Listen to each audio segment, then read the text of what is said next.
walking down the street, the avenue of change. Voices rising beat, fist up, no river range. Every step we take, on this path we lead. Power to the people, justice is our creed. On the activist avenue, where dreams turn to action true. On the activist avenue, change is coming through. We stand up tall.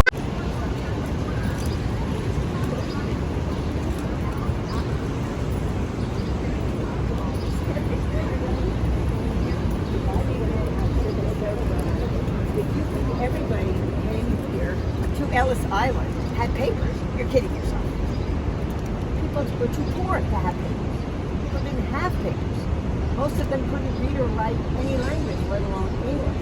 And that's why their names are now Smith. But the reality is, even those who did know how to speak and read and write their own language came without papers for the most part. When they got here, they were issued some paper by those that have us. So the reality is, this undocumented nonsense is really nonsense. We have to, in fact, have a legal path to citizenship, and we have to then honor the laws we have. When people are here, they have the relevant documentation to speak here in the first language, and we are supposed to enforce the law. Do we need legal changes? Yes. Who has been the obstacle? In fact, if I recall, I'm old enough to remember 2 years ago when there was a Republican-led bill that was the most conservative, but nevertheless had bipartisan support to reform our immigration services and our immigration laws. And all of a sudden it got pulled because the Republican candidate for president didn't like it, because they wanted to do what they're doing now. They want all of these masked marauders. You know, I could get dressed up in black and put on a mask and call myself an ICE agent, because we don't know that the people who are there aren't in fact people just like me, except that I would never do that. But you know what I'm saying. They are not necessarily law enforcement. I'm not sure that they're not part of the various groups like the Proud Boys and others who are just dressing up. They think this is a game. It is not a game. And they are, in fact, deporting people who are here legally, people who are citizens. And you know what we call that? If you deport somebody without due process, it's kidnapping. And we cannot be party to that. And so that's why I support this bill. I'm very happy that my colleague, he got to the finish line before me, but the reality is this is the right thing to do. We need to protect our people, because the reality is this is not about enforcing the law. This is about intimidation. And they are scaring people, and they're doing that deliberately. And we should not be part of that. New York State should not be part of that. Thank you. Thank you, Joanne. And now I'd like to introduce another good friend and champion of immigrants in all of New York, the city controller-elect, nominee-elect, Mark Levine, our Manhattan Borough President currently. Only nominee. Only nominee, right. I always get that wrong. Thank you, Assembly Member, for your leadership on this and your partnership. I'm really grateful for you. I want to say to the current Comptroller, Brad Lander, that I am incredibly grateful to your leadership in standing up to the threats to democracy, to literally putting your body on the line in a fight for those values. Thank you, thank you, thank you. And of course also grateful to you, Assemblymember Simon, friend Grace May. Grace Lee, forgive me. What is the difference between domestic law enforcement and military operations? Where's the line? What is it that defines domestic law enforcement? There are certain pillars. It's the protection of civil liberties. It is the guarantee of due process. It is the assurance of a right to representation, to legal counsel. And underlying all of this, it's the guarantee of transparency and accountability. The Trump administration is erasing all of those lines. They're undermining all of these norms. in a country now where federal agents can detain anybody, behind us. whether they're a citizen or not, with or without charges, with or without due process, sometimes without access to a lawyer. This is terrifying. This terrifies me. This is creeping authoritarianism. And against this backdrop, we have federal agents as a matter of routine, not as part of extraordinary operations, as the Assembly member mentioned, not as part of narcotic stings or SWAT operations, but as a matter of routine, covering their faces, wearing no name tags, no identifying serial numbers, nothing to allow the public to secure accountability and transparency. This undermines the norms of democracy. It only adds to the fear among immigrant communities. That appears to be the point. We're here today to stand up for those communities, to stand up for democracy, to stand up, as the comptroller said, for the rule of law. And that, at a minimum, requires that face masks not be used by law enforcement as a matter of routine. So I'm standing with you, our colleagues in the Assembly, proud to be following the lead of my friend in California, Senator Scott Wiener, and calling for the passage of this legislation to at least give us this measure of transparency in the routine operation of law enforcement. Just a few words in Spanish, brevemente en español, a nuestros hermanos y hermanas hispanoparlantes y todos los inmigrantes donde vengan. Yo sé que ustedes están ahora mismo viviendo por un terror en este país, donde pueden coger quien sea, no importa su ciudadanía, si tienen documentos o no, si son familias trabajadoras o no, si son mamás o hijos o abuelos, quien sea, que los pueden coger en cualquier momento, estando en escuela, hospital, iglesia, tribunal, corte. Esto no se llama democracia. Esto se llama dictadura. No es aceptable. Y si por encima no sabemos ni siquiera quiénes son los agentes, porque se tapan las caras con mascarillas que no llevan ni nombres o números, ni escudo siquiera, eso no es democracia, eso no se puede aceptar. Venimos aquí a exigir que ningún agente federal se tape las caras cuando son operaciones rutinarias.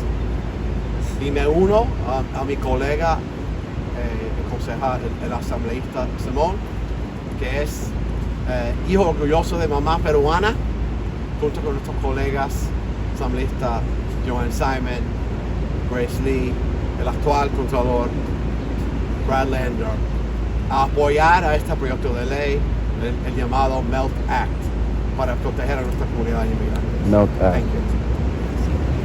Thank you. I have to get out those language tapes. And now to my amazing colleague, I would say she's a rising star, but she's already a star. Assembly Member Grace Lee, who was here just last week trying to protect immigrants to have their due process. And I saw you on the news, and I was so proud of you, and I'm going to join you later this summer. Thank you so much, Grace Lee, for your work. Thank you, Assemblymember Simone. I'm proud to be here to support the Melt Act to unmask ICE. Last week, I went to federal immigration proceedings at 26 Federal Plaza, right here on the 12th floor. As soon as I stepped out of the elevator, masked ICE agents were lining the hallways to the court, heading to the courtroom. They had wearing their caps low, their masks up, no identification, but their weapons were visible.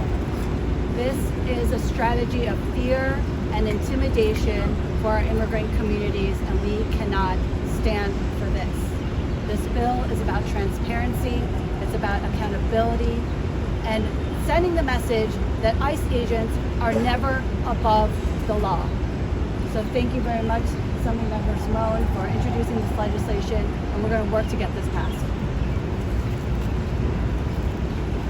Thank you, thank you. I just want to end it on a quick note. You know, just yesterday, I think, the day before, ICE agents and the military entered a park in LA where little Latino kids and some white kids were playing soccer. They arrested no one, but it struck fear through the community. I have friends who live near that soccer field. That is un-American.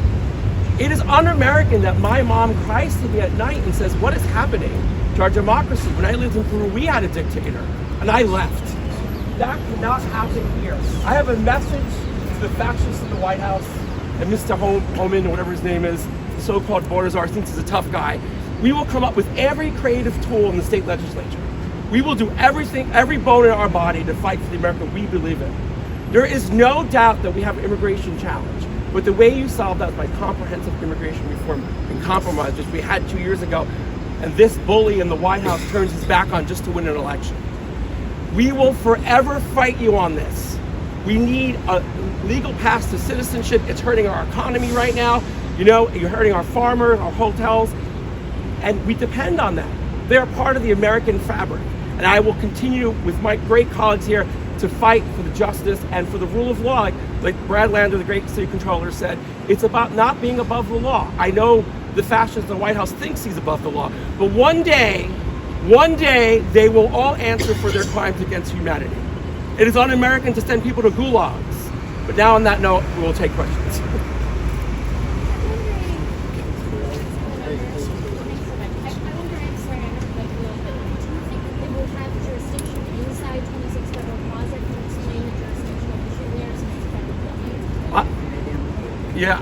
I'm confident. It's not like they follow the law right now, the federal government, but I'm confident that it'll hold up in a court of law. Our civil liberties must be protected, and the New York State does have jurisdiction. We will, in the end, the courts will probably have to decide, as they've decided so far, some, you know, in a good way and some in a bad way so far, that it's a stock measure on a rise of autocracy, that you should be accountable as a law enforcement officer. So I'm confident we can pass this bill, and I'm confident that it will hold up in court.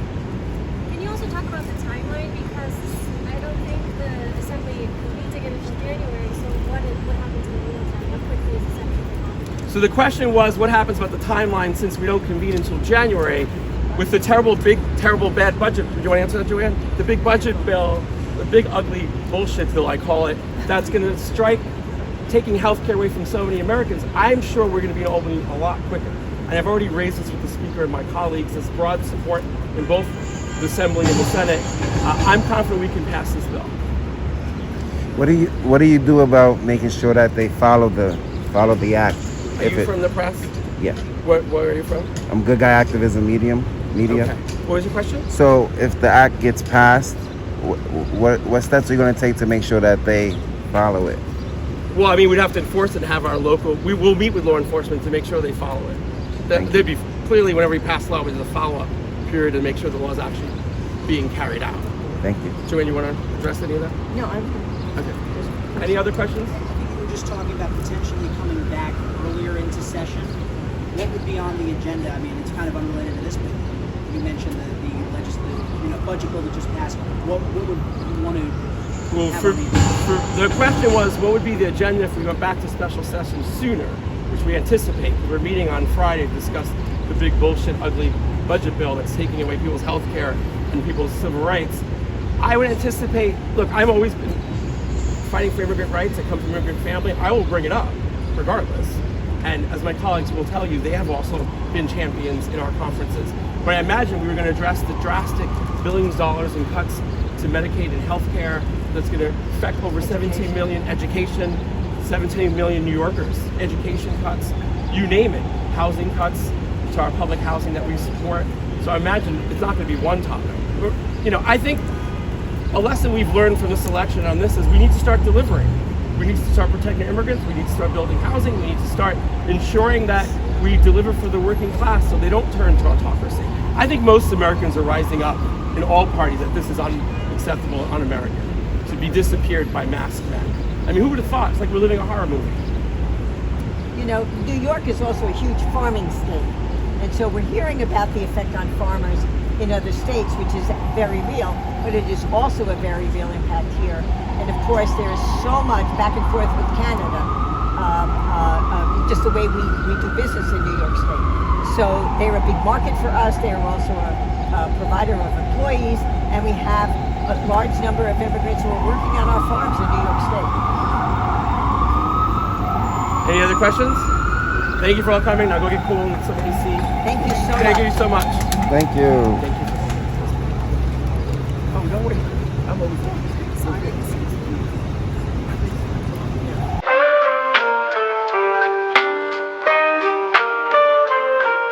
Walking down the street, the avenue of change. Voices rising beat, fist up, no river range. Every step we take, on this path we lead. Power to the people, justice is our creed. On the activist avenue, where dreams turn to action true. On the activist avenue, change is coming through. We stand up tall.